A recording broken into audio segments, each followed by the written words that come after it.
જામનગર મહાનગરપાલિકાની food શાખાએ checking ઝુંબેશ હાથ ધરી. હોટલ, રેસ્ટોરન્ટ, ફરસાણ અને ફાસ્ટ ફૂડની રેકડીઓમાં તપાસ. વિવિધ કાર્યવાહી દરમિયાન કુલ 19,000નો દંડ વસૂલવામાં આવ્યો. 71 પેઢીઓમાં ચેકિંગ કરવામાં આવ્યું. 45 કિલો અખાદ્ય તેલ અને 15 કિલો પ્રિન્ટેડ પસ્તીનો સ્થળ પર જ નાશ કરાયો. 25 કિલો વાસી ખાદ્ય જથ્થો જપ્ત કરી નષ્ટ કરવામાં આવ્યો. 13 હોટલ, રેસ્ટોરન્ટ અને નોનવેજ શોપમાં તપાસ હાથ ધરાઈ. 50 કિલો વાસી અને અનહાઇજેનિક ખાદ્ય જથ્થો નષ્ટ કરાયો. 4 આઈસ ફેક્ટરીઓમાં સ્વચ્છતા અને ક્લોરિનેશન અંગે સૂચનાઓ અપાઈ. પાણાખાડ વિસ્તારમાં 7 પેઢીઓમાં તપાસ કરી 14,000નો દંડ ફટકારાયો. શ્રી સાની બેકર્સમાંથી એક્સપાયરી ડેટના 24 પેકેટનો નાશ કરી 5,000નો દંડ કરાયો.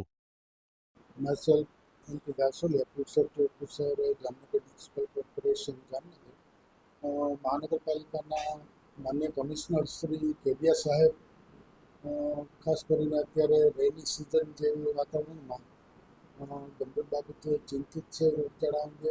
તો આ અંગે તકેદારીના ભાગરૂપે અમોએ અલગ અલગ વિસ્તારોમાં જામનગર શહેરના ખાસ કરીને રેકડીઓ, fast food, hotel, restaurant, ice factory, પાણીમાં ક્લોરિનેશન વગેરે મુદ્દાઓ અંતર્ગત તેમજ ખાદ્ય તેલ જે વપરાય છે તેમાં અમુક જગ્યાએ મને TPC 25 અપ જોવા જણાવ્યું અને અમુક જગ્યાએ હાઇજીન અને હેલ્ધી ફૂડ હોવું જોઈએ ખરેખર પ્રોપર સ્ટોરેજ થયેલ ન હતું.